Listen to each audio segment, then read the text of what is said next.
Israeli airstrikes kill at least 32 Palestinians in Gaza, rescue officials say. At least 32 people have been killed in a wave of Israeli airstrikes across the Gaza Strip on Saturday, according to local authorities. The Civil Defense Agency, which is operated by Hamas, says children and women were among those killed. It added that in one attack, helicopter gunships hit a tent sheltering displaced people in the southern city of Khan Yunis.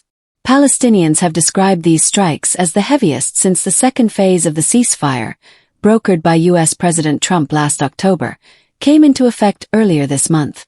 The Israeli military confirmed that a number of strikes were carried out in response to what it said was a Hamas violation of the agreement on Friday.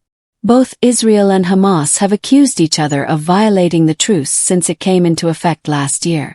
In a statement, the Israel Defense Forces (IDF) said 8 terrorists were identified exiting the underground terror infrastructure in eastern Rafah, an area in Gaza where Israeli forces are deployed under the October agreement.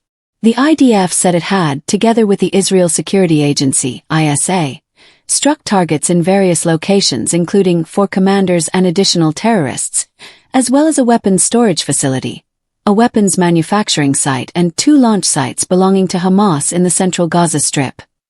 Hamas has condemned the strikes and urged the U.S. to take immediate action, adding that these ongoing violations confirm that the Israeli government continues its brutal war of genocide against the Strip.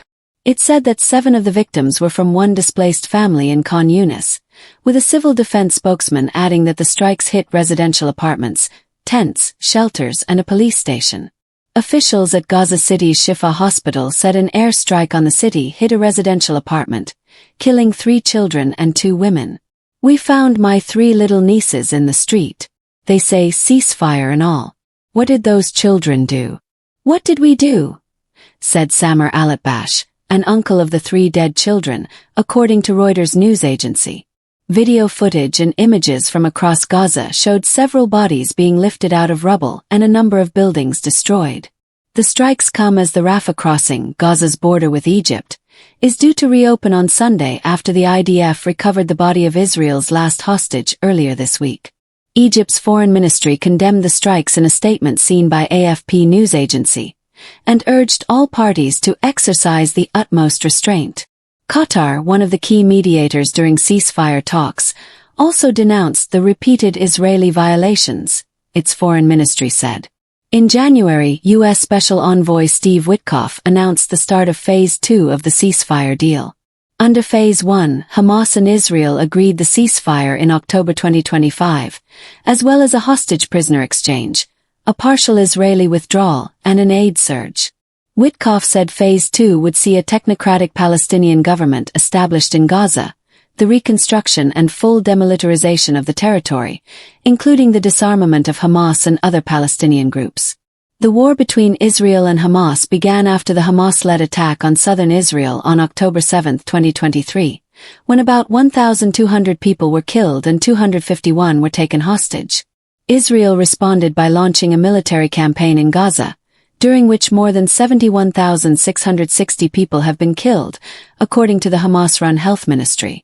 It says at least 509 Palestinians have been killed since the ceasefire began on October 10, 2025. 4 Israeli soldiers have also been killed.